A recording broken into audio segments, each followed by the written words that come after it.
Why did my son turn his head when there was nothing to see? Jorge Carvalho whispered, frozen in front of 8 glowing security monitors, his coffee going cold in his hand. For weeks, the widowed businessman had watched his new housekeeper like a suspect. The mansion in Fortaleza had already chewed through 7 employees, and Jorge refused to let an 8th woman get close to his 3-year-old deaf twins, Rafa and Davi. Then Aisha Monroe arrived, a black woman with calm eyes, modest clothes, and a strange confidence that didn't flinch at luxury or chaos. During the interview, the twins stormed into the room, knocking pillows to the floor, ignoring their father's sharp gestures. Jorge expected Aisha to back away. Instead, she knelt down, met their gaze, and began using simple, intuitive hand movements, more rhythm than formal sign language. In 2 minutes, the boys sat still, captivated. Jorge hired her on the spot and immediately began recording everything. What unsettled him wasn't her cleaning. It was her devotion. Aisha brought objects that made sound bells, toy drums, even a music box that belonged to Jorge's late wife, Clara. Why play sounds for children diagnosed with profound, irreversible deafness? On Saturday, Jorge pretended to travel, then hid in his office to watch. At 3:27 p.m., Aisha clapped once loud behind Rafa. Rafa turned, precisely, instantly, and in that impossible moment, Jorge realized the danger might not be Aisha at all, but the silence he had accepted as permanent. Aisha Monroe didn't raise her voice. She didn't reach for the boys or try to control them. She simply stayed. Jorge Carvalho noticed it first in the way the room changed.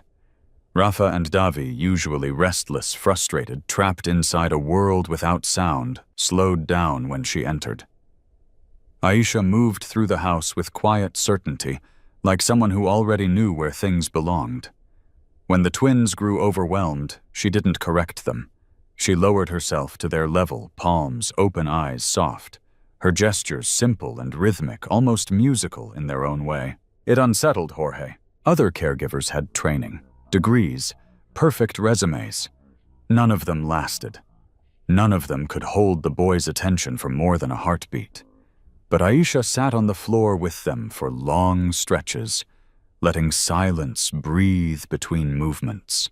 She smiled at their messes. She laughed when they laughed. And when they melted down, she didn't pull away. She leaned closer. From the security monitors, Jorge watched her place her hand gently over her chest, then over the boys as if saying, "I see you, I'm here." It wasn't professional. It was personal. And that scared him more than neglect ever could. There were moments that made his chest tighten. Aisha, brushing Davi's hair with a tenderness that felt intimate, or resting her forehead briefly against Rafa's when the child grew frustrated. Once Jorge saw her pause in front of a framed photo of Clara, his late wife. Aisha touched the edge of the frame with 2 fingers, reverent, like she was greeting someone she somehow knew. "Why do you look at them like that?" Jorge muttered to the empty office. Because it wasn't pity. And it wasn't obligation. It was recognition. By the end of the first week, the twins waited for her at the door each morning. They didn't hear her footsteps, but they felt her presence. And when Aisha entered the room, something inside them settled, as if their bodies remembered a safety their minds couldn't name. Jorge told himself to stop watching. He didn't, because somewhere between suspicion and fear, another feeling had begun to surface, one he hadn't allowed since Clara died. Hope. By the second week, watching had stopped being a precaution. It had become a ritual. Every morning after Aisha Monroe crossed the front gate, Jorge Carvalho locked himself inside his office and turned on the monitors. 8 screens, 8 angles. The house broken into fragments of truth. He told himself it was about safety, about responsibility. But deep down, he knew better. He was looking for proof. Proof that the calm was fake. Proof that the connection was an act. Proof that trusting her had been a mistake. From behind the glass of surveillance, Jorge saw everything, and felt nothing grow simpler. Aisha cleaned with care, yes. But it was the moments between tasks that unsettled him. She spent long stretches on the floor with Rafa and Davi, not entertaining them, not instructing them, just being there. Sometimes she made slow, circular hand movements. Sometimes she tapped softly on the wooden floor. Sometimes she did nothing at all, letting silence stretch without fear. Jorge leaned closer to the screen's pen in hand, noting times. Too long. Too intentional. Too intimate. On Tuesday, he rewound a clip again and again. Aisha sat cross-legged, while the twins mirrored her movements perfectly, their breathing synchronized. On Thursday, he saved another file, Aisha humming silently, lips moving without sound, her palm resting lightly on Davy's back, as if feeling something beneath the skin. "What are you doing with my sons?" Jorge whispered, the office answering with silence. At night, he watched the recordings alone, the glow of the monitors carving shadows into his face. He paused frames, zoomed in on expressions, on hands, on eyes. There was a pattern undeniable, deliberate, but not malicious. It was worse. It was purposeful. Sleep became optional. Coffee replaced meals. His secretary noticed his distraction. Meetings blurred. None of it mattered. Not when the truth might be hiding in a single second of footage he hadn't analyzed yet. By Friday, Jorge realized something terrifying. He was no longer watching to protect his children. He was watching because a part of him was afraid of what he might discover. Because if Aisha wasn't the threat, then maybe everything he believed about his sons was wrong. Jorge's fear finally found a shape, and it looked like anger. It began the afternoon he saw Aisha Monroe open a drawer she had no reason to know existed. From the monitor, he watched her fingers hesitate before lifting a small, delicate music box. Clara's music box. His late wife's. The one Jorge hadn't touched since the accident. Aisha cradled it in her hands as if it were alive, then slowly turned the key. No sound reached the twins, but something reached her. She closed her eyes. Her shoulders trembled. And for a brief, unbearable moment, Jorge felt like a stranger in his own house, like someone else was mourning his wife more honestly than he ever had. "Put it down," he muttered, already halfway out of his chair. He didn't. Instead, he watched. Over the next days, her behavior only intensified. Aisha brought bells from the living room shelf, a toy drum from the closet. Pots from the kitchen tapped softly with wooden spoons. She arranged objects carefully around Rafa and Davi, as if building a world only she could see. Jorge's chest burned with outrage. They are deaf. Every doctor had said so. Every test confirmed it. What kind of person plays sound for children who can't hear? Was it ignorance, delusion, or something crueler, false hope disguised as care? He saved the clips, labeling them methodically. Suspicious, inappropriate, concerning. At night he replayed them with clenched fists. Aisha kneeling beside the boys, tapping rhythms into the floor. Aisha placing her palm against the wall as if listening through stone. Aisha crying quietly while the twins laughed, unaware of the storm gathering above them. "This stops," Jorge said to the dark office. "It ends now." But each time he reached for the phone to fire, her something stopped him.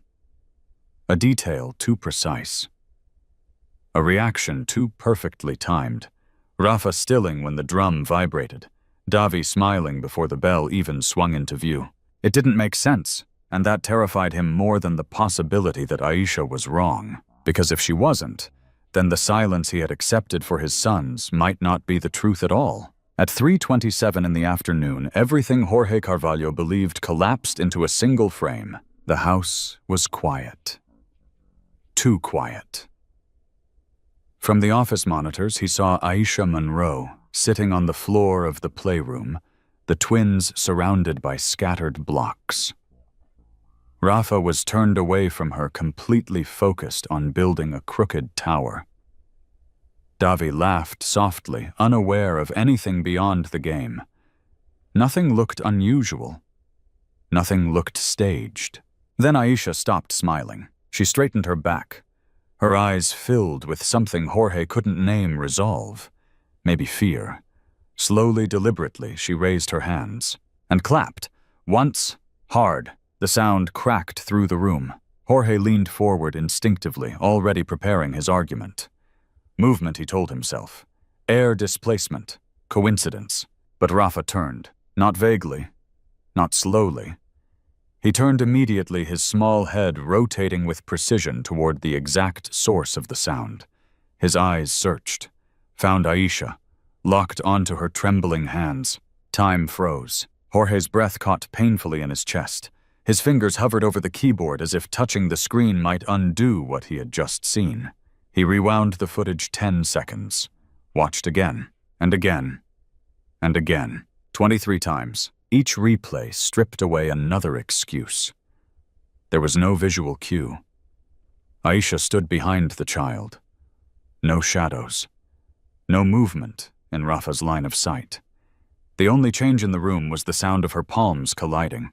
"This isn't possible," Jorge whispered, his legs unsteady as he rose from the chair. For 2 years he had trusted diagnoses, charts, specialists, words like irreversible and profound.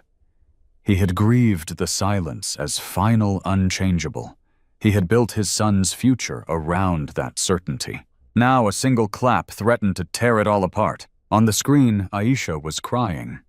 Silent tears streamed down her face as she pressed a hand to her mouth, as if afraid to breathe too loudly and shatter the moment. Jorge finally understood something that terrified him. She hadn't been hoping. She had been waiting, and if she was right, then the silence he had accepted might never have been absolute at all. The clinic smelled like antiseptic and certainty. Jorge Carvalho sat rigid in the chair, while the pediatric specialist flipped through charts, graphs, and printed waveforms. The words came calmly, professionally, almost gently, but each one landed like a stone. Profound bilateral sensorineural deafness, consistent with previous evaluations. No measurable auditory response. The doctor looked up, sympathy practiced, but real. "I'm sorry, Mr. Carvalho. I know you were hoping for something different." Jorge nodded, though his chest felt hollow. He thanked the doctor, shook his hand, and carried Rafa and Davi back to the car in silence. The boys pressed their faces to the window, unaware that the future their father had just rebuilt in his mind was being dismantled again, piece by piece. Science had spoken, again. By the time they returned home, Jorge's confusion had hardened into resolve. Aisha Monroe was in the kitchen, finishing the last of the cleaning. Her movements unhurried, composed. She looked up when he entered, reading his face instantly. "We need to talk," Jorge said. He stood tall. Voice controlled the same tone he used in boardrooms when negotiations turned brutal. "Explain to me what you're doing with my sons. The sounds, the objects, the clapping." Aisha didn't look away. "They can feel it," she said quietly. "3 doctors say they can't hear anything," Jorge snapped. "I just came from new tests. Are you telling me they're all wrong?" "Yes." The word stunned him. He took a step closer. "You're a housekeeper. Not a doctor. Not an audiologist.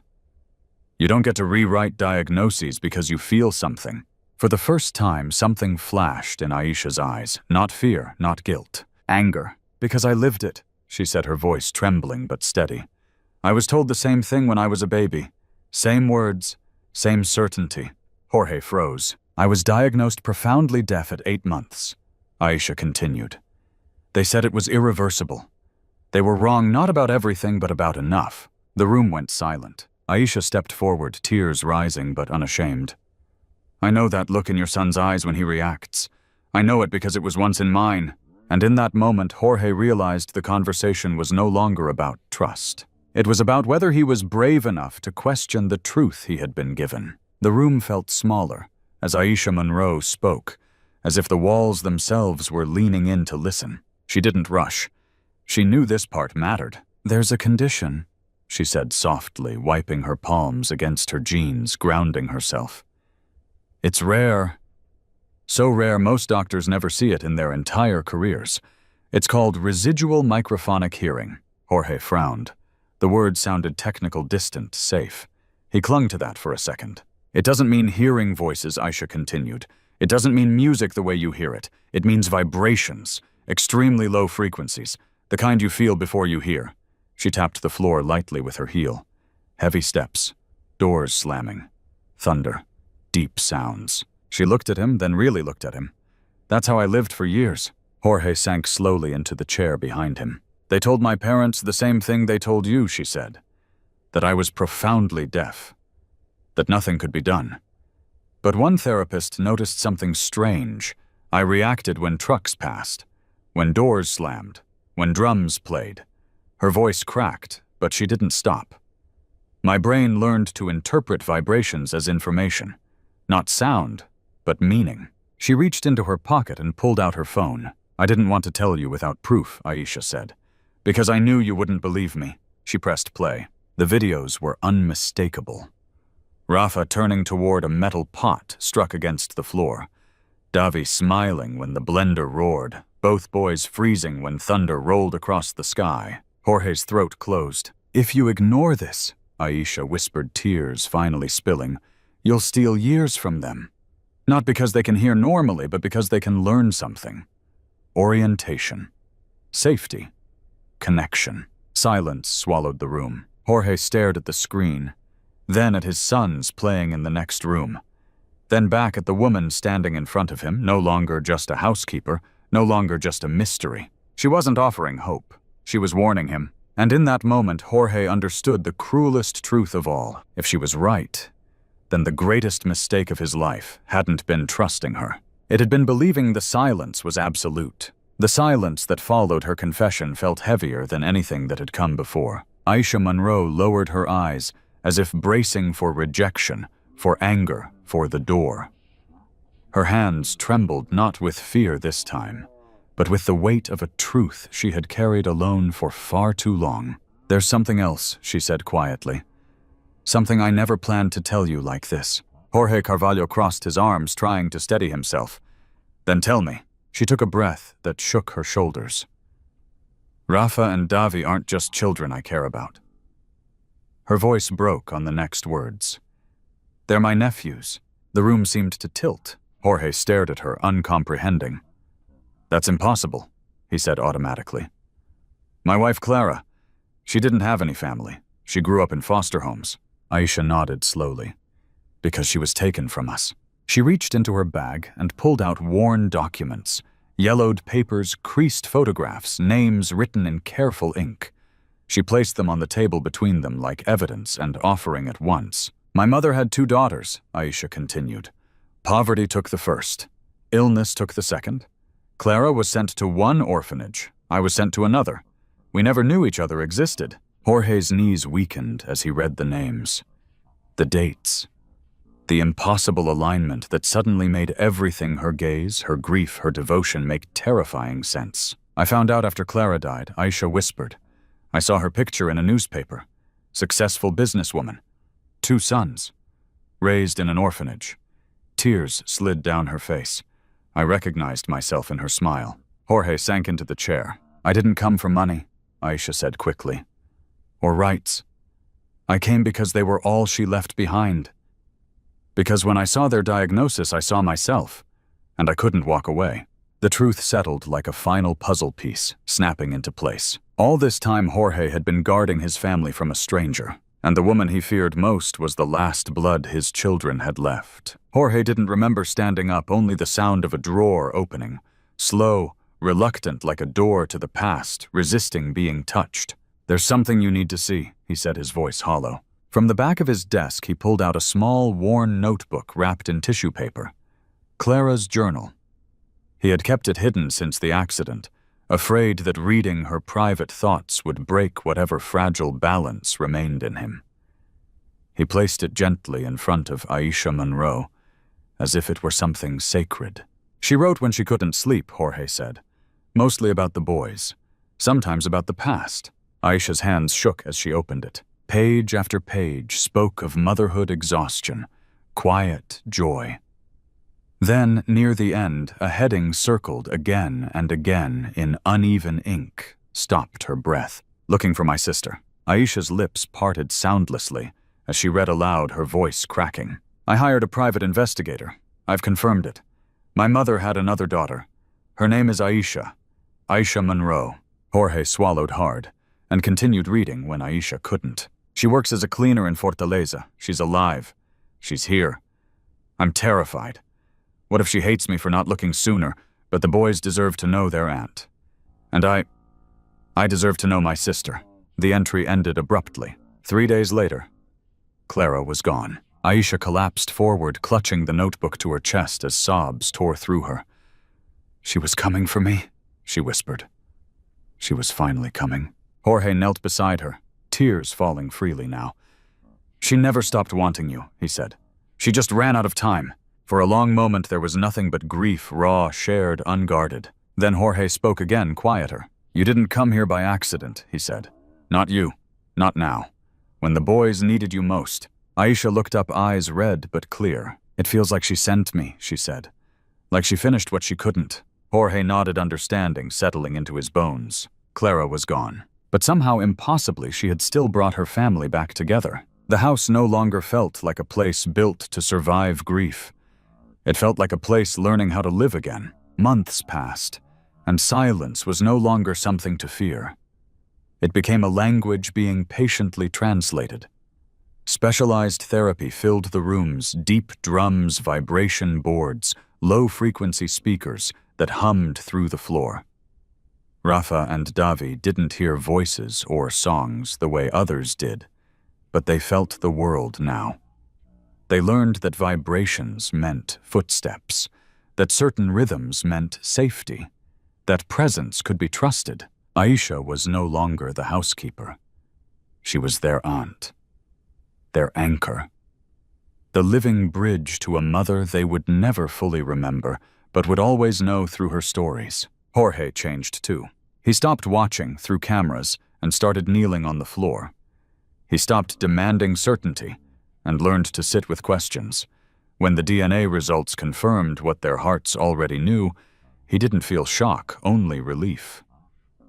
Family once shattered by poverty loss and silence had found its way back together. One evening, as the twins laughed, feeling the vibration of a drum beneath their hands, Jorge looked at the portrait of Clara on the wall. For the first time, the sight didn't crush him. It steadied him. Thank you, he whispered, not in grief, but in gratitude. Because even in death, love had found a way to stay. Sometimes the people we doubt the most are the ones sent to save what we love. Sometimes truth doesn't arrive with credentials. It arrives with persistence, courage, and care. And sometimes the greatest mistake we make isn't trusting the wrong person, but believing that a painful reality can never change. If this story moved you, ask yourself, who in your life deserves a second look instead of suspicion? Share your thoughts in the comments. If this story touched your heart, like the video. And subscribe for more powerful, realistic stories where one brave decision changes everything. Because maybe, just maybe, you needed this reminder today.